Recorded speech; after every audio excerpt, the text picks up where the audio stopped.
As one of the most famous car restoration shows around, it's unsurprising that wheeler dealers often make some money from their projects.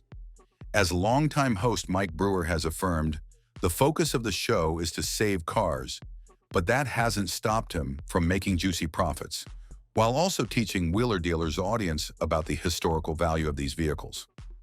Always driven by their automotive passion, Mike, alongside his former co-hosts throughout the years Ed China, Ant Anstead, and currently Mark Priestley, has demonstrated over and over again how to turn any almost forgotten vehicle into a usable and head-turning one.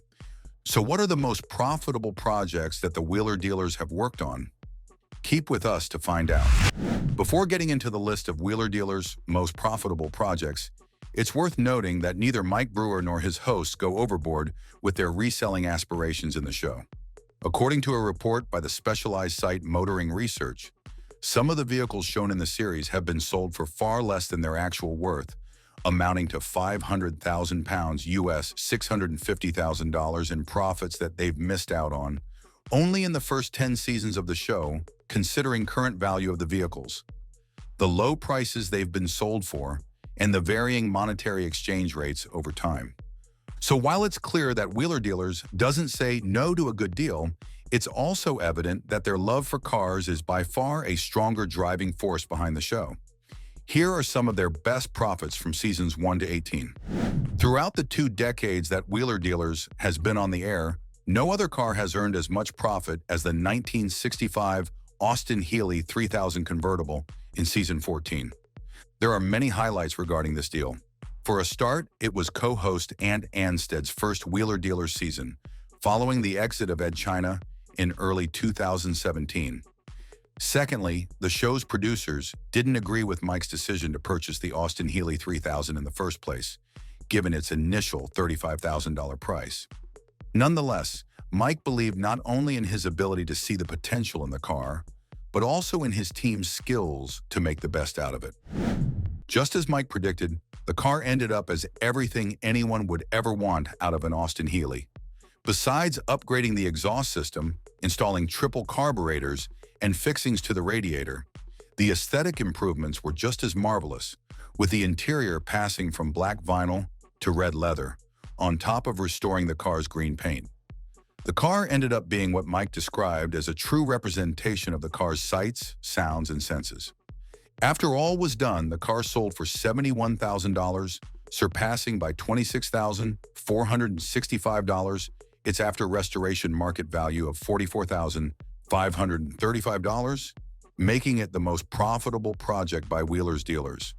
Now it's the turn of Season 10's 1964 Chevrolet Corvette Stingray, back when Ed China was still the show's mechanic. Just as he affirmed the Stingray in an American icon, so it was necessary that the entire team put a lot of effort turning it back into shape. That process involved doing some troubleshooting to check the exhaust system condition and make the engine fit for a ride. The spark plugs, distributor shaft, and cap were replaced, on top of sanding out the gorgeous red exterior. The bumpers were re-chromed, and the interiors were replaced to finally make the car look and work as it deserved. The car was initially purchased for $29,000 in California from an owner who hadn't finished the previous restoration. It ended up with an after-restoration value of £25,280, which was around $32,100, so there was a little window for profit. However, the attention the car ended up attracting most likely played a role in its final selling price of £45,500, which is around $57,780. It generated over $25,600 in profit, an amount that no other car from the show was close to surpassing back then. Another big win for Wheeler Dealers was the red 1972 Lancia Fulvia Series 2, featured in the finale episode of Season 14. The coupe was purchased in California, having been imported from Italy and turned into a rally car. Some of the initial problems detected by Mike and Ant were the clogged fuel system, including fuel filter and a broken heater. Other important aspects to fix were a broken dash, the rebuild of the drive shaft, and the replacement of the dashboard bezel. The Lancia also underwent some subtle but important aesthetic details changes, including but not limited to the installation of Corello fog lamps, which fit well with the car's period and style. While the car cost $9,500, the team did what they could with what was left of their $10,000 budget. Key final value being $14,105, but the actual selling price $33,000, amounting to a profit of $18,895. The 1990 Peugeot 405 Me16 right-hand drive project is the perfect example of what Mike Brewer and Mark Elvis Priestley can do as a team, though they faced many issues to get some profit out of it. For a start, Mike traveled to Portugal to check the car's condition, but as it had been sitting in a garage for over 20 years, it was difficult to ascertain the physical and mechanical condition the car was in. As it turned out, the Peugeot didn't even fit local driving standards, leaving Wheeler dealers with two options. One was to take the car to the UK so Elvis could fix it at home, though the shipping costs skyrocketed because of the car's condition. The second option was to bring Elvis to Portugal and fix the car there, which was the choice they ultimately made. Elvis performed several improvements to the 1990 Peugeot, including refurbishing the starter motors, which they had actually initially suspected to be thoroughly damaged. In the meantime, viewers got glimpses of a villa that Mike rented for Elvis to comfortably work in, while he looked for local parts and specialists. Both hosts' traveling and accommodation costs were included in the restoration budget. The car was initially purchased for a little over $7,200, and the budget was around $8,800.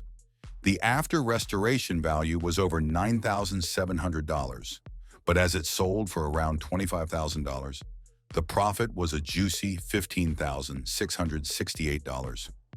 Last but not least, we have the 1963 Land Rover Series 1, featured in Wheeler Dealers Season 17, the first season in which Mark Elvis Priestley appeared, making it the perfect opportunity to showcase his mechanical talents and gain the audience's favor.